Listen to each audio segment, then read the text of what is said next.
nagalok dito ng trade itong Philadelphia 76ers na itong kanilang sentro na si Joel Embiid papunta sa LA Lakers. Pero ang tanong naman, sino nga ba dito ang pwedeng maging kapalit? Itong si Joel Embiid. Pero bago natin ipagpatuloy itong usapan na to, ay mainit talaga ang labanan sa second round matchup sa Eastern at Western Conference. Pero pag-usapan muna natin itong matchup ng Boston Celtics at New York Knicks. Grabe yung ginawang epic comeback na nangyari. Sobrang solid yung laban. Umabot pa sa 20 points ang kalamangan dito ng Boston Celtics dahil hindi rin naging maganda ang simula ni Karl Anthony Towns. Sa 5 minuto nang simula ang first quarter ay nakakadalawang fouls na kaagad. Kaya itong mga home team kayang depensahan ang star player ng New York Knicks. Pero pagpasok naman dito ng third quarter ay bigla na lang dito nag-iba ang ihip ng hangin. Dahil yung 20 lamang dito ng Celtics ay bigla na lang ditong naibaba sa 9 na puntos.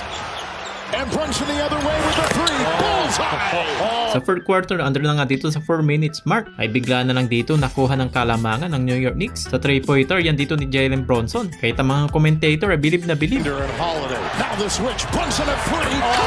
Pero umabot pa sa overtime itong laban na to. Dahil parehong naimintis dito ng dalawang kupunan. Ang opportunity na sana na may panalo. Pero sa pagpasok naman dito ng overtime, ay tinake over na dito ng New York nila Michael Bridges at OG Anunoby. Pareho sila dito naka 29 points sila OG Anunoby at Jalen Brunson para pangunahan ang New York Knicks na nagtapos sa final score ng 108-105. Hindi naman sapat ang pinag-combine na 46 points. Ang dalawang star player dito ng Boston Celtics na itong sila Jaylen Brown at Jason Tatum. Dako naman tayo sa Western Conference. Matindi rin dito ang naging bakbakan ng OKC Thunder kontra na nga dito sa visiting team na Denver Nuggets. Sobrang na high blood pa nga dito si Nikola Jokic sa kanilang game 1. Kahit sino, papalagan dito talaga ni Joker. At siya na rin dito ang naging coach ng Denver Nuggets mga pre. Grabe, gigil na gigil sa playoffs itong si MVP. Umabot pa sa 14 points sa second quarter ang kalamangan dito ng OKC Thunder. Na-posterize naman ito si Chet Holmgren dito kay Aaron Gordon.